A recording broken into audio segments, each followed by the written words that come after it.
My GeoLayers Battle Maps course is finally live and available at a discount through the end of May. If you want to learn more, follow the link in the video description.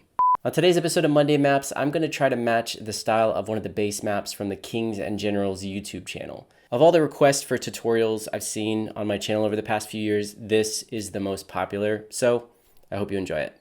Okay, I'm inside of Adobe After Effects here, and I'm going to go into the GeoLayers panel and click on Create Map Comp.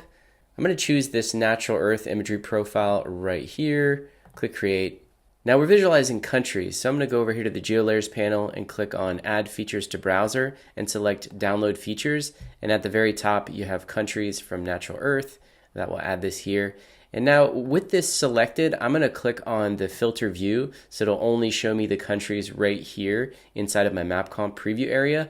And I'm doing this because I don't want to draw out every single country right now, because that's just going to be really taxing on Adobe After Effects. I'm just going to draw out this specific area for the purposes of this tutorial and not making this tutorial super duper long. So if I grab all of these features here, I'm going to deselect the United States because I don't want that. I know I don't want that. And I'll get rid of Norway as well. And now with these selected, I'm going to click on Add Feature Collection, and I'll just call it My Map. And now I know that I have all these specific countries here in this feature collection. And with this, I'm going to click on Feature Properties, and I'm going to sort these features by name. Click apply, and you know what, I know I don't need France as well. I'll just get rid of France. Probably don't need Kazakhstan. And now I'll come to the layer styles panel, and I'm going to click on this white solid color, and if I click on it again and do edit styles, I need to make sure that the opacity is at 100%. I'm also going to simplify the geometry to current zoom, and I'm going to make sure that these are drawn out as individual layers. Now I can go ahead and draw these out. It's probably going to give me a warning. Yeah, it's drawing out 23 features. There are a lot of vertices. It's going to slow down After Effects. That's perfectly fine. I'll click OK. All right, now I have all these countries as solid white polygons and as individual layers. Now I want to start to apply the border design. If we go back to the reference image, you can see we have what looks like an inner glow of different colors. So how do we achieve this? Well, we can use something called layer styles. And I'm not talking about these shape layer styles up here in the GeoLayers panel. You can actually come here and grab one of these layers. So I'll start with Poland, go up to the layer drop-down menu, and then down here you will find layer styles. And you have a handful of different options here. Now be aware that these are all applied at the very end. So these are applied after your effects, after everything. They're kind of like the last thing that is applied and that After Effects will look at. So if some of your effects are not working properly, it could be the fact that these are being applied after them. So right here we have Inner Glow. I will select it, and now you can see these down in the timeline in their own little group here. And inside of this group you have the Inner Glow parameters as well as the blending options. So let's go to Inner Glow and start to tweak this to see if we can get a specific look. Because right now, it looks like nothing is being applied at all. So first we have blend mode. This is set to screen. I will change this to normal, bring the opacity up to 100 just because I want to see it right now. I still can't see much of anything. And if I come down here, it's because size is set to 5. So you can bring this all the way up to 250. And then there you go. Now you'll start to see this inner glow. I'm going to bring it down to something like 150. And if I want, I can bring this reference image over here and I can just try to sample one of these colors, maybe this red right here. All right, now I have this super cool inner glow, but I still have the white fill. Now I could knock this out via a blend mode, but what if I want to use a white inner glow? Then that could make me have to choose a different blend mode, so I don't want to have to worry about that. Well, you can actually go to the blending options here, go to advanced blending, and you have a parameter called fill opacity. Just set this down to 0 and that will leave you with just the glow. All right, now this is looking pretty good, but inner glow looks really, really good when you have it bordering another polygon that is using an inner glow as well. And then you have that fall off from both sides of your borders, which just looks really, really great. So I want to apply the same inner glow to all of my white polygons. And the best way to do this, the most efficient and fast way, is via an animation preset. So I'm going to create an animation preset that has the layer style, so it will immediately apply right as I drop it on all of these. Now, once I apply those presets, I want to be able to quickly control both the color and the size of the glow, because some of these smaller countries, the glow might be a little bit too large, like sticking too far out into the middle of the country. So I want to have a little bit of control over that. So for my animation preset, I will come down here and I'm going to go to the Effects and Presets panel, and under Expression Controls, I'm going to grab a color control and put it on here, and I'm going to grab a slider control. And now with these two, I'm going to change slider control to size, and I'll just rename color. It's perfectly fine. And now I'll go back down to the inner glow here, and for colors, let me just copy this particular hex code. So when I attach it here, I'll property pick whip this. Now I'll just change that color back to the original. Okay, so now this color is controlled via this effect right here. And I'll also go and grab size, and I'm going to parent pick whip this to slider. So this is my controller. Now it snaps back to 0 because this is set to 0. But if I set it back to 150, now we have basically these little controllers here. All right, now this is nice and properly rigged. Now I want to create an animation preset. So I need to jump over here into Effects, and for the preset, I want to have both the color, the size, and the layer style. So I need to grab these specific items. Be sure that you don't grab everything because you don't want all of these items to be included in your preset. With these selected, I will go to the Effects and Presets panel and just click on this little hamburger menu and select Save Animation Preset. And I will call this Inner Glow. Now I can just select all of these other polygons and deselect Poland. And then with these all selected, I will go to Inner Glow, and I'll just double click this here. Okay, now we have inner glows for all of these countries, but it's looking pretty bad because these are all one individual color. Now, another thing is this color of the base map. I'm gonna go ahead and just get rid of this via a hue and saturation. So let's go to hue and saturation, add this, and I'll bring the saturation down, just a little bit. Now what I can do is go over to each individual polygon, and I can click on the color controller, and now I can start to just grab this particular slider right here. This will change the hue. So right over here we have hue, saturation, and brightness. All I want to do is change the hue. I want both the saturation and brightness to stay the same.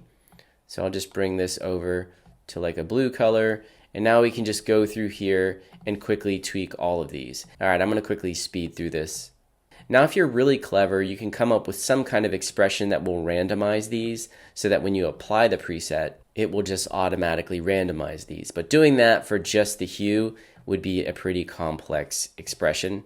All right, we're getting close here. Now let's focus on these labels. So we have the really large country labels. They're bold, small caps. They have a really, really strong drop shadow. And it looks like some of these countries aren't even labeled. So it's only the bigger ones where the label will actually fit inside. So I'm going to create a label template, something that I can apply to all of these countries at the same time. Just trying to streamline and automate this workflow as I did with the animation preset. So to create a new label template, I just need to come to the label template drop-down menu and select Add Template. And now we have a new text label. So I'm going to double click this. This will bring up the Properties panel. And all I really need to do is change the font and typeface here and then add that drop shadow. So I already know that I'm going to go with this particular font, which is Korolev. Let's see, I think I want compressed heavy. Okay, and then we'll make it small caps. And I'm going to turn on the transparency here so I can see it. And now I want to add a huge, big drop shadow. So I'll go to Effects and Presets, and let's just do a search for drop shadow. I guess I could do this via a layer style as well. So I don't know what the benefit would be to either of these. And I'm going to bring the opacity all the way up to 100. We're going to start to crank the softness here and just make this as bold as possible. And I'll bring the size of this up to 100. There we go. Now, one really important thing to understand is this label anchor point layer down here. So if I click on it, you can see there are a number of different parameters over here in the Effect Controls panel. So if you select these, then by default, your labels will be drawn out with these selected as well. This is definitely one I want in this case. I want this label to scale with the map. I want it to rotate with the map. We're not doing a path animation, but just in case, I can select that as well. Now for these parameters to actually work, I need to set both of these layers to 3D. This label is ready to rock and roll. I'm just going to come back and I'm going to rename it. I'll call it country label. And now if I come back to my map comp here and go to the GeoLayers panel, we can see that by default it has selected our new country label template. And now I'll just go grab Poland and I'm going to add the label and see what happens. Okay, here's the label. It's looking like it has a good shadow here, but it's much, much, much too small. Now your first instinct might be to come in here to the label layer and start to scale it up. But if you scale it up past 100, this is in fact a raster object now, so it will start to pixelate. Then you might think, okay, well, I'll just go into the label template and change it, change the text size, change the composition size, but you don't have to be that complicated about it. It's actually just changing your map zoom. So just be aware when you draw out labels, they will draw out at 100% scale based on your zoom level. So if I zoom out just one level here, and now I label Poland again, I'll show you what I'm talking about. Now we've got this one, and neither of them are scaled up past 100. One smart way to work is to simply select a zoom range or zoom level to draw out your features. And when you draw out all your features on the same zoom level, then you'll know they're all the same size. And when you go to manually scale any of them, they will all be scaling from the same kind of baseline level. And you can do that by coming over here and clicking on Add Features to Browser and save out a map comp view, and then you could even name that Draw Labels here. Now I'll just really quickly label some of the larger countries. And now I can manually tweak these. If I want to change the position of some of these, I can go in here and use this pixel offset right here. Or if I want to scale them, I can just hit the S key for scale and start to scale these down. You'll also notice right away that all of these labels are looking a little too high. They're not perfectly center. So I can come back here again and just grab this text layer, and I'm going to bring it down here and just snap it like that. Actually, let's move it up just a little bit. Something like that maybe. And now come back, grab all of these and simply swap them out. And there you go. Label swapping is so cool. It's so much fun to quickly edit a bunch of labels at the same time. Now, one other thing you might have noticed is that we don't see a label for Russia. And that is because this label template is centered within the country polygon. So it's way over here in the east. But I want it to be right here. So if I grab the map feature, I can click on Feature Properties, and I can simply move this little icon right here. You see the little label icon. If I move this over here, now this will be my default label position when it draws out label templates. So I'm going to click Apply, and now let's label this again, and then voila, I now have Russia. And I can simply move this over. Let's move it over this way, move it down. And now if I start to zoom in and change the pitch and the bearing, we'll see if our label templates are working properly and if they're scaling properly, if they're going to actually turn with the map. Indeed they are. This is so dang cool. One of the really important thing to take note of is the fact that Crimea is a part of Russia here. And this is because I got these map features from a source called Natural Earth. And Natural Earth provides boundaries by default in what's called de facto, which means who controls the situation on the ground. Now, if you'd like to draw this out as part of Ukraine or as a standalone polygon, check out my tutorial on how to map out disputed areas. You can also download the disputed areas dataset right here.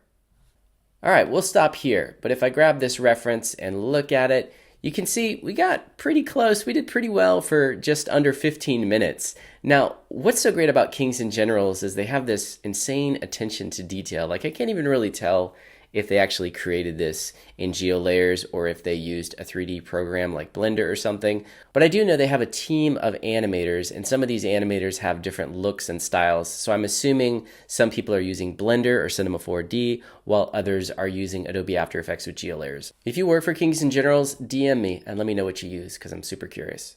Okay, so there you have it. I hope you enjoyed this tutorial. I'll probably release a couple of different Kings and Generals how to make a map like video series on here, because again, there's just so many different animators that work on this channel and they have so many different looks. Eventually when I get into Blender, I'm going to try to recreate some of these other looks, specifically like the ocean. I really love that look.